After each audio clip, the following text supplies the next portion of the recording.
Superconductors now we are going to discuss.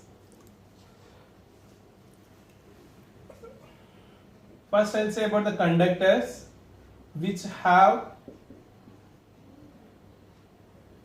low resistance, insulators, they have high resistance, and probably you remember the semiconductors which lies between the conductors and insulators, right? And the another class of materials are called superconductors. Why we are calling superconductors means if the resistance of a material goes to zero, that particular class of materials we call as a superconductors. If I see the conductors at low temperatures, also it possesses some resistance that is due to electron repulsive forces or electron to the positive ion core attractive forces. Due to that, a temperature is going to be increased, that results in a resistance. And whereas for the insulators there are no free charge carriers and they don't allow any current passing through them. Now let us see the other class, superconductors. It was invented in the year 1905, first developed by H.K. Onus in the year 1905. When he was studying the transport properties of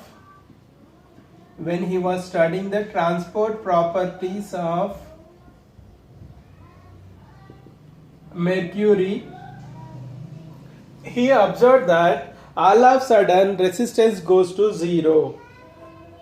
Then this particular phenomena he named as a superconducting property, right? Let us take a simple experimental setup here, and which this container is filled with a liquid helium gas. Then what will happen once you fill with helium gas? The temperature of the substance goes to a lower temperature, and you take another container filled with a mercury. This is a helium, this is a mercury, and you connect the output of this mercury to a resistance to know the resistive meter, how much resistance is there. When the temperature was cooling down to a range of 4.2 kelvins, all of a sudden resistance goes to 0 ohms, and this phenomena we call as a superconducting phenomena. If I see this graph, temperature on x-axis, resistance on y-axis. For a normal conducting material, I may have a curve like this. As the temperature is cooling down, resistance value will be somewhere else. But whereas for the another class of materials, the new class of materials, if I draw a temperature versus resistance curve, up to a particular temperature, the resistance varies gradually, and all of a sudden at a particular temperature, resistance goes to zero. The temperature at which resistance goes to zero is called transition temperature, that we represent by a symbol called Tc. The temperature at which resistance of a material goes to zero, the temperature we call as a transition temperature. Below the transition temperature, material is a superconductor. Below the transition temperature, below Tc, material behaves as a superconductor, and above Tc, material behaves as a normal conductor. I repeat, when we cool down the material to a low temperatures, all of a sudden the resistance goes to zero. That means disappearance of resistance in the material occurs at a particular temperature. That temperature we call as a transition temperature or critical temperature. Below the critical temperature, material shows superconducting nature, and above the critical temperature, material shows normal conducting phenomena. It was first identified by H.K. Ernest in the year 1905 when he was studying the transport properties of mercury, right? And the mercury got a transition temperature of 4.2 kelvins. Right? There are elemental materials which have a transition temperature at up to 9.5 Kelvin. Tc for niobium,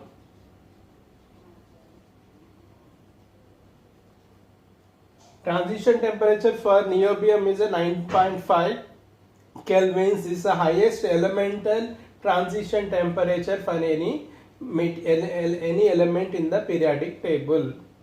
It starts from the 0 Kelvin to the 9.5 Kelvin for a single elemental material in the periodic table. Now, what are the properties of the superconductors? Now we are going to discuss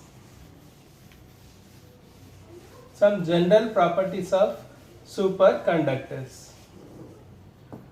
Now, first one is effect of resistance.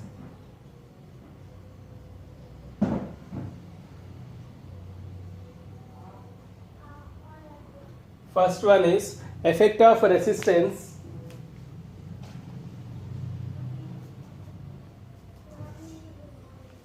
Here, for a superconducting material, the resistance goes to 0. So I can say R value and temperature. This is a Tc. If it is a normal material, then what will happen? It may have a, generally we used to think that for every material the resistance value is 0 at absolute 0 Kelvin, but it was experimentally proved that there are some materials which show 0 resistance below a particular temperature. That temperature we call as a transition temperature. The material which exhibits superconducting nature, that means 0 resistance, are called superconductors, right? The first one I am going to say properties of superconductor is effect of resistance, otherwise also you can say 0 electrical resistance. The material 0 electrical resistance,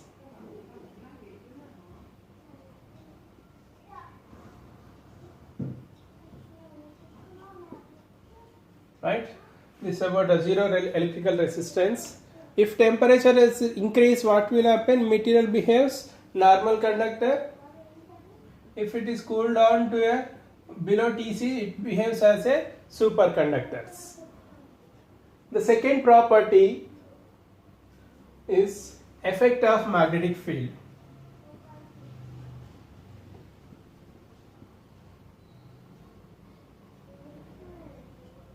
Effect of magnetic field. The second property is effect of magnetic field, right? Here, when a superconductor is subjected to the external magnetic field, now the question is how it behaves. Because let us take a wire, let us take some rod or some material which is like this shape, right? Assume this is a superconducting material. When I apply some magnetic field onto this one, then what will happen? Because resistance is 0, right? This is a wire which I took, right? Now I am applying magnetic field in this direction, then electric field is going to be produced along the other direction, and due to this what will happen? The superconducting phenomena or superconducting property may vary, right? So for every material there is a critical magnetic field. That means above critical magnetic field,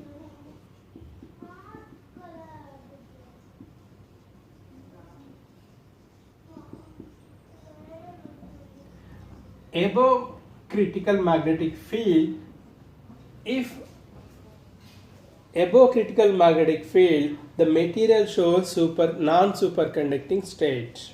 Above critical magnetic field it behaves as a normal conductor, right? The effect of magnetic field I explain once again. Let us take a superconducting material,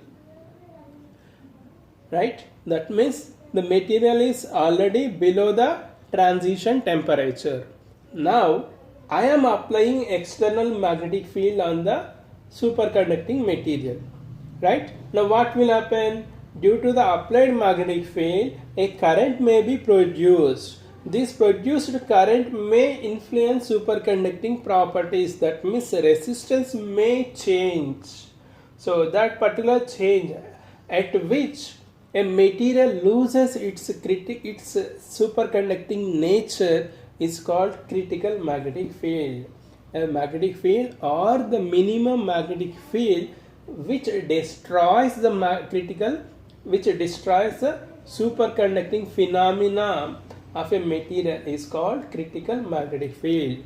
I repeat, the minimum magnetic field which destroys superconducting nature of any superconducting material below Tc, that we call as a critical magnetic field, right?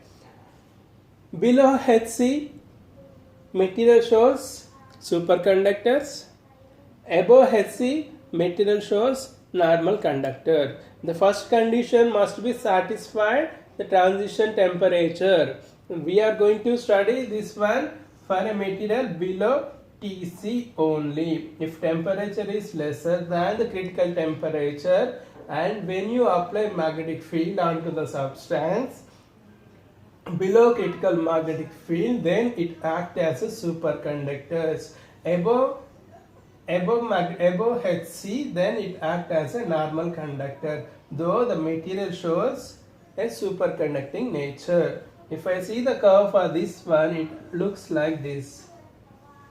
This is a temperature, I have to put here Tc, and this is a magnetic field Hc. In this region material is a superconducting nature, right? So this is a transition temperature for a material, right? And this region it should act as a complete superconductor, but below Hc and below Tc material shows superconducting nature, and above these two regions it acts as a normal conductor, right? Here there is a relation between the critical field and transition temperature. Critical magnetic field Hc is equals to H naught times of 1 minus T by Tc power 2. This is a relation between the critical magnetic field and transition temperature. H is a critical magnetic field what we are applying on the superconducting material, and H naught is a critical magnetic field at 0 Kelvin, and T is a temperature below transition temperature, and Tc is the critical temperature or transition temperature, right? This relation you have to remember, and sometimes you may be getting a numerical problems on this one. They may ask you to calculate Hc, H naught, or T or Tc, one or other parameter. Remember this relation, Hc equals to H naught times of 1 minus T by Tc power 2, right? Where Hc is a critical magnetic field and H naught is a critical magnetic field at 0 Kelvin, and T is a temperature below Tc, and Tc is a transition temperature for a superconducting material, right? The third property, so far we have studied one, zero electrical resistance, second one is critical magnetic field.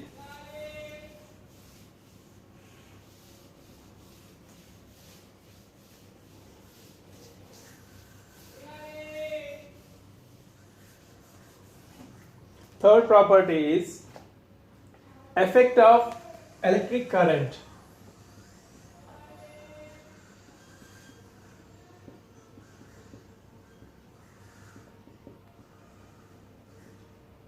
Effect of electric current.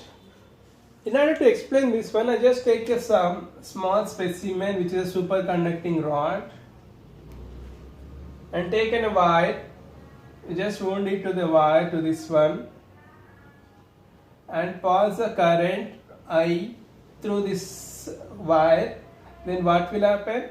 Current is passing through the wire. That means you are going to have current is passing along this axis. That means you are going to have magnetic field and electric field. Electric field perpendicular to both the things, right? Then what will happen? When current is passing through the specimen, there produces a magnetic field.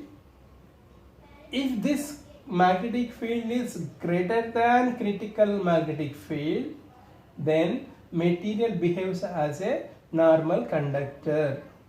If it is below below critical magnetic field, then material behaves as a superconductor. That means indirectly, if I change the current, there is a magnetic field effect on the superconductors. So in order to see this one, there is a small equation IC, critical current which we can transmit through the wire. IC is 2 pi R times of HC, where R is the radius of the specimen,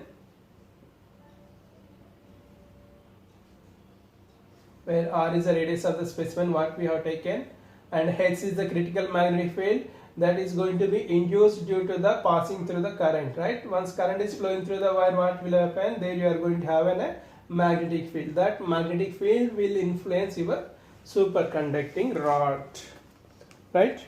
And this is about the third property which I discussed, effect of electrical current. And effect of pressure is also there. Pressure, what will happen?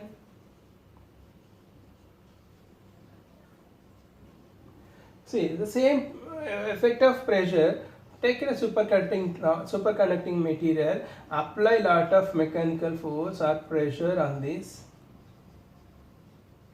Then what will happen? Transition temperature is changing. As pressure is increasing, transition temperature is also increasing. That means at higher pressures, the transition temperature may come to the room temperature, right? So this is the effect of pressure on superconductors. The effect of pressure on superconductors is nothing but when you apply some external force on the superconducting rod, the transition temperature is also increasing linearly, right? And generally people have an idea that when material is changing from superconducting stage to normal state or normal to superconducting state, that means there is a phase change. Is that affect your crystal structure? The answer is no. Whatever the situation, superconducting state or normal conducting state, the crystal structure is same. No change in the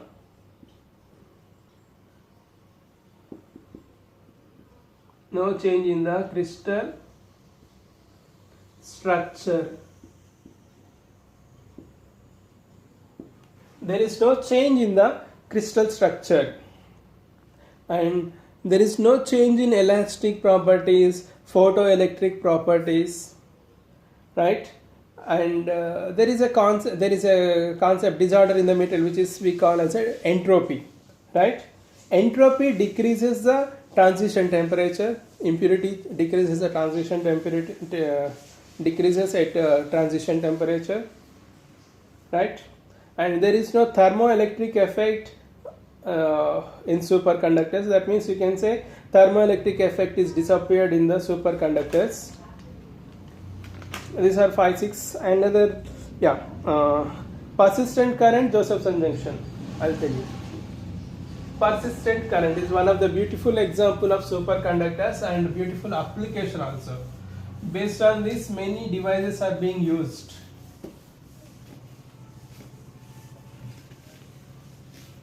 These two are important: persistent current and Josephson junction. Right?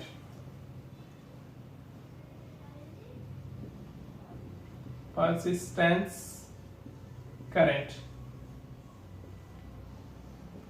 What I'm going to do here, I'm going to take a ring, superconducting ring.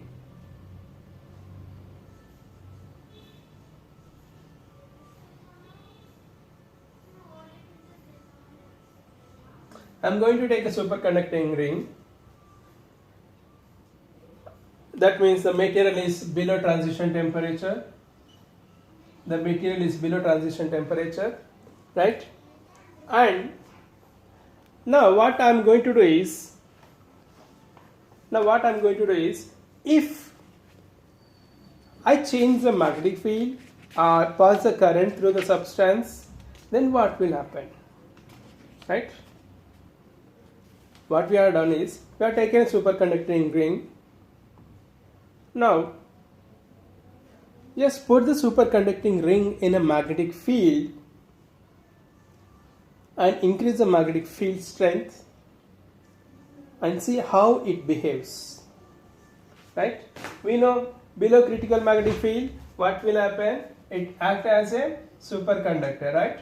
So let us assume the scenario is below critical magnetic field.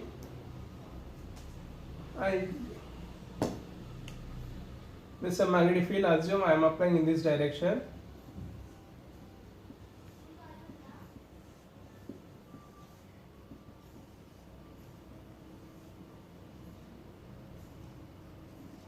This is superconducting ring.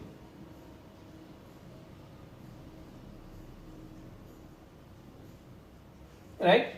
Now what will happen is, when I apply magnetic field onto this superconducting material, all the magnetic lines of forces will influence the current, and then what will happen? There an I is a current, then I is a current which passes through the coil, right? There is a I is a current is going to be passing through the coil, right? Now let us remove this applied magnetic field. That means when I remove this applied magnetic field,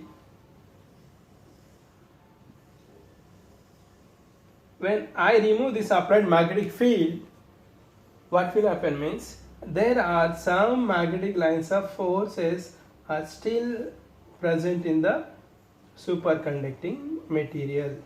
Why? Because